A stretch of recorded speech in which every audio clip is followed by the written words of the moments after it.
ಗುರುವೇ ತೋಚದಿಹುದು ಎನಗೆ ನೊಂದು ವೀಕ್ಷಿಸಿ ಕುಮಾರನಿವನ ಪರಿಯನು ಎಂದನಾ ಅರಸ ಸಿದ್ಧಾರ್ಥ ಬೆರಗನದಿ ಸೆಳವಿನಿಂದ ಅವನಿನ್ನು ಹೊರಬಾರದಿರಲು ನಂತರದಿ ಗುರುವು ವಂದಿಸುತ್ತಲಾ ದ್ವಿಜಗೆ ಅರಿಕೆ ಮಾಡಿದ ನವಗೆ ಅರಹೊರಹುಲವನ ಪರಿಚಯವನು ವಿಪ್ರಮೋತ್ತಮ ನೀನಾರು ಬಂದಿಹೆ ಎಲ್ಲಿಂದ ನೀನು ಕೇಳಿದೆ ಏಕೆ ನೀನಂತು ರಾಜಕುವರನನು ಪ್ರಶ್ನೆಗಳು ಹೇಳು ನಿನ್ನ ಉದ್ದೇಶವೇನು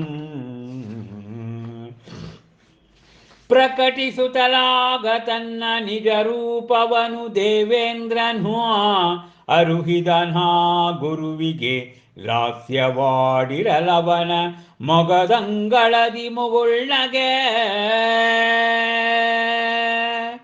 ಕುಲಗುರುವೆ ಕೇಳಿ ತೊಡೆಯಲೆಂದು ನಿಮ್ಮನಾವರಿಸಿದ ಮೌಢ್ಯಾಂಧಾಕಾರವನು ಬಂದೆ ನಾನಿಲ್ಲಿಗೆ ಜನಿಸಿಹ ನೀ ವೀರವರ್ಧಮಾನ ದಿನನು ಜ್ಞಾನಿಯಾಗಿ ಪೂರ್ವ ಸುಕೃತದಿಂದಲೇ ಪಾಲಿಸಿಹ ನೀ ಬಾಲ ಸಂಯಮಿಯು ಶ್ರಾವಕರ ಷಟ್ಕರ್ಮಗಳನ್ನು ಸುಯೋಗ್ಯ ರೀತಿಯಲ್ಲಿ ಮಾಡುತ್ತ ಸ್ವಾಧ್ಯಾಯವನು ಶ್ರದ್ಧೆಯಲ್ಲಿಯೇ ಅಂತೆ ಪಡೆದಿಹನವನು ಪರಿಪೂರ್ಣ ಪಾಂಡಿತ್ಯವನು ನಿಜದಲ್ಲಿ ಮೆರೆತನು ನೀವು ಮರೆತಿಹರೇನು ನೀವು ತೀರ್ಥಂಕರರಾಗಲಿಹರು ಒಂದಿಹರೆಂದು ತಮ್ಮ ಜನ್ಮದಿಂದಲೇ ಮತಿಶ್ರುತ ಅವಧಿ ಜ್ಞಾನಗಳನ್ನು ಇರದು ಜಿನನಾಗುವವಗೆ ಗುರುವಿನ ಅವಶ್ಯಕತೆಯೋ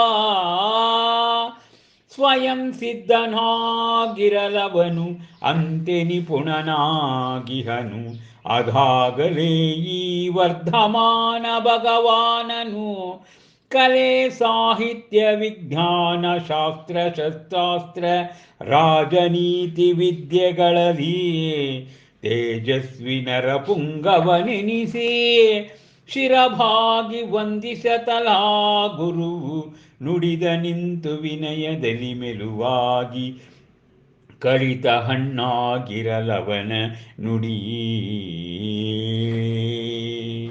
ಅಬ್ಬಬ್ಬ ದೂರವಾಗಿ ಆ ಅಹಂಕಾರದಿಂದಿರುಳು ತೆರೆದವೆನ್ನ ಬೆಳಕನೇತ್ರಗಳು. ಇಲ್ಲಿ ಆ ಸಿದ್ಧಾರ್ಥರ ಕುಲಗುರು ಆಚಾರ್ಯರು ನಾನು ಆ ಜಿನಬಾಲಕನಿಗೆ ವಿದ್ಯೆಯನ್ನು ಹೇಳಿಕೊಡ್ತೀನಿ ಅಂತ ಅಹಮಿಕೆಯನ್ನು ಪಡ್ತಕ್ಕಂಥದ್ದೇ. ಅವನ ಅಹಮಿಕೆಯನ್ನು ದೂರ ಮಾಡಲಿಕ್ಕೋಸ್ಕರವಾಗಿ ಆ ವಿಪ್ರ ಬ್ರಾಹ್ಮಣ ರೂಪದಲ್ಲಿ ಬಂದಿರತಕ್ಕಂಥವನು ಇಂದ್ರ.